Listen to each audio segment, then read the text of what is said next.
los museos, en cualquier organización patrimonial.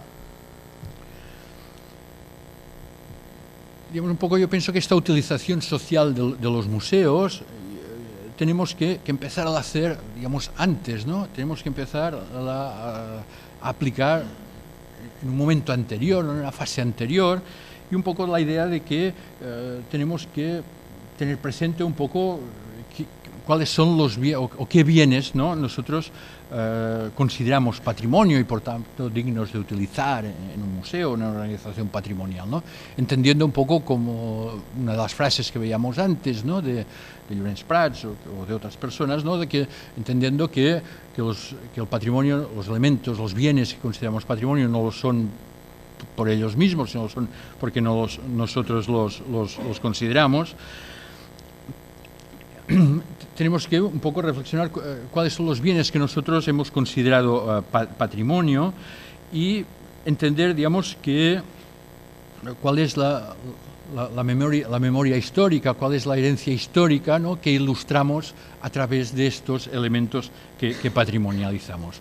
Y quizá tener en consideración que, puesto que siempre se produce una selección de los elementos que consideramos patrimonio, que siempre se produce esta selección que tampoco es ni automática ni inocente, sino que es una selección que responde a unos determinados objetivos, que es una selección que tiene por finalidad transmitir una determinada forma de entender el pasado y, en el fondo, una determinada forma de entender cuáles son las relaciones entre las personas y, por tanto, digamos, esta selección tiene siempre o está sujeta, digamos, a una realidad ideológica concreta, ¿no?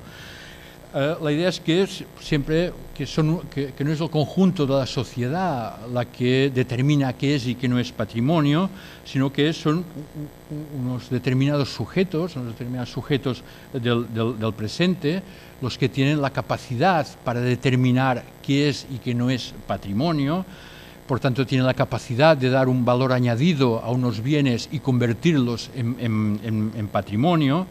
Y tienen también la capacidad de transmitir al conjunto de la sociedad que aquellos son los bienes que los identifican a ellos, que identifican el modelo general de toda la sociedad, cuando en realidad lo que identifican, lo que muestran es la realidad social o el modelo social de estos segmentos que son los que tienen la capacidad para incidir sobre lo que es patrimonio, ¿no?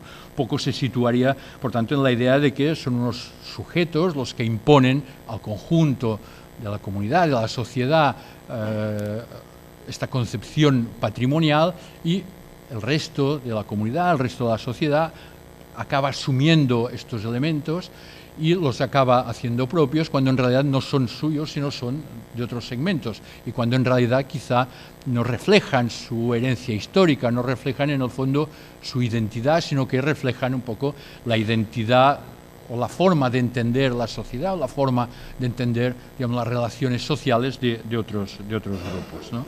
Es un poco, digamos, lo que Pierre Bourdieu y Jean-Claude Passeron hablan de la arbitrariedad cultural o de la violencia simbólica, ¿no? La idea un poco, por tanto, es de, cuando hablamos de uso social de los museos, quizá empezar a trabajar quizá antes del uso propiamente, ¿no?, sino entendiendo que quizá empezar a trabajar ya en el inicio, ¿no?, de esta concepción de qué es lo que patrimonializamos. Buscaba, de hecho, cualquier elemento patrimonial, cualquier elemento que se haya patrimonializado, puede ser un ejemplo. Cualquier elemento se ha seleccionado. Yo entiendo que cualquier elemento se ha seleccionado en función de unos intereses absolutamente legítimos, evidentemente, pero en función de unos intereses de unos determinados sectores, y por tanto, digamos, nos podría servir de ejemplo cualquier caso. Y, digamos, he cogido un poco un caso, digamos, cercano a mí, porque de mi pueblo, de mi ciudad, que sería yo vivo en Olot, para los que sean de más lejos, es una ciudad unos 80 kilómetros más hacia dentro de Cataluña. He cogido un ejemplo de patrimonial, ¿no?, de una feria, digamos, modernista que se hizo el año pasado, con esta idea de que siempre se produce una selección y que quizá lo importante es empezar a trabajar este recurso social ya antes del propio uso del patrimonio, ¿no? Por tanto, se hizo esta feria modernista el año pasado. Cabe decir que las ferias modernistas son más o menos un sistema recurrente, igual que el conjunto de ferias, mercados, y que promueven el patrimonio, ¿no? He cogido un fragmento de un periódico regional, ¿no?, que dice la capital garrochina, para los de fuera, Garrocha es la comarca donde se encuentra la ciudad de Olot, ha celebrado este fin de semana la primera feria modernista. Entre otras propuestas se incluye un mercado de productos artesanos en el Paseo de Blay y visitas guiadas a edificios modernistas que hay en la ciudad. Es una propuesta absolutamente legítima de promoción a partir del patrimonio, pero un poco quizá quería ponerme con la idea de selección, ¿no?, de que siempre seleccionamos lo que patrimonializamos, ¿no?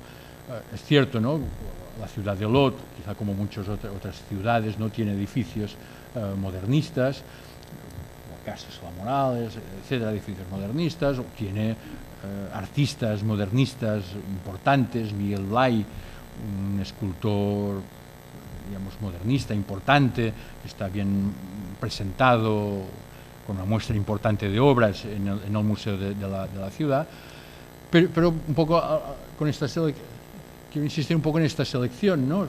Por tanto, se da una importancia, ¿no?, se muestra, se vende, ¿no?, esta idea de modernismo en la ciudad de Olot, cuando realmente, digamos, los estudios, digamos, dicen al contrario, que en la época modernista, claro que había edificios modernistas, porque eran los de la época, pero que la ciudad de Olot no era una ciudad especialmente modernista o específicamente modernista, incluso al contrario, ¿no?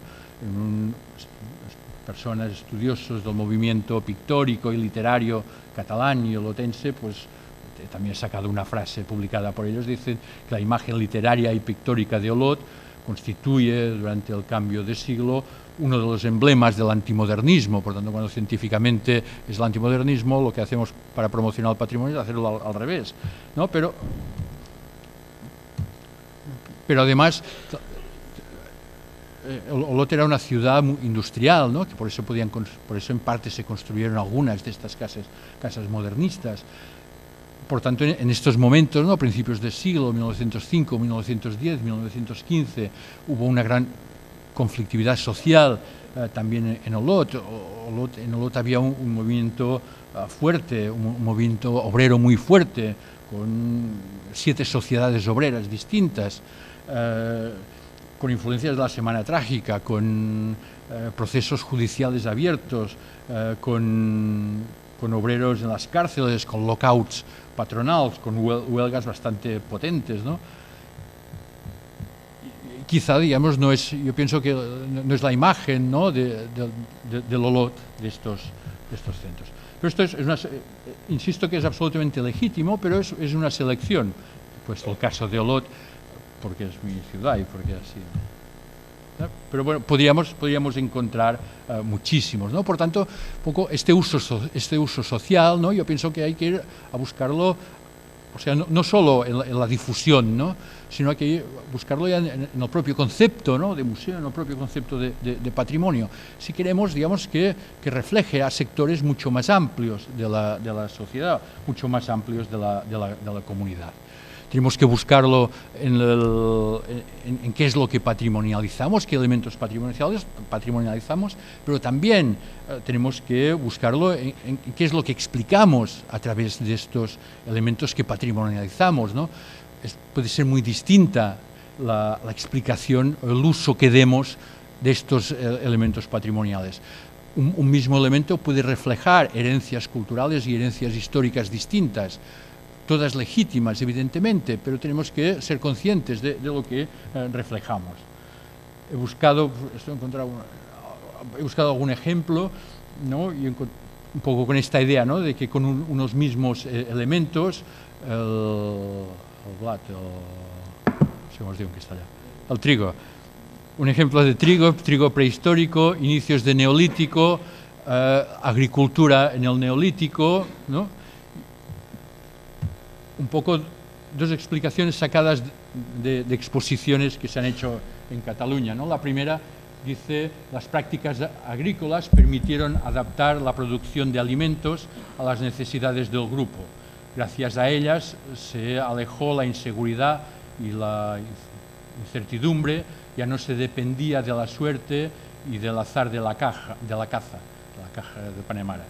El otro, este habitante de Jericó recoge cereales tal como lo hacían sus inmediatos antepasados, cazadores-recolectores. Ahora, gracias a la selección hecha por el hombre, el trabajo es más fácil porque las plantas crecen cerca del lugar de hábitat y las espigas son más resistentes, ya no caen cuando se intenta recogerlas. O otro texto que acompañaba las mismas imágenes en otra exposición, los mismos objetos, el mismo tipo de objetos, ¿no? La consolidación de la nueva economía permitirá intensificar la agricultura y la ganadería y propiciará el incremento de excedentes. Las nuevas formas de trabajo y de distribución de productos facilitarán la existencia de desigualdades cada vez más grandes entre la población, que se formalizarán con la aparición de la ciudad, de la escritura y del Estado. Por tanto, un poco son dos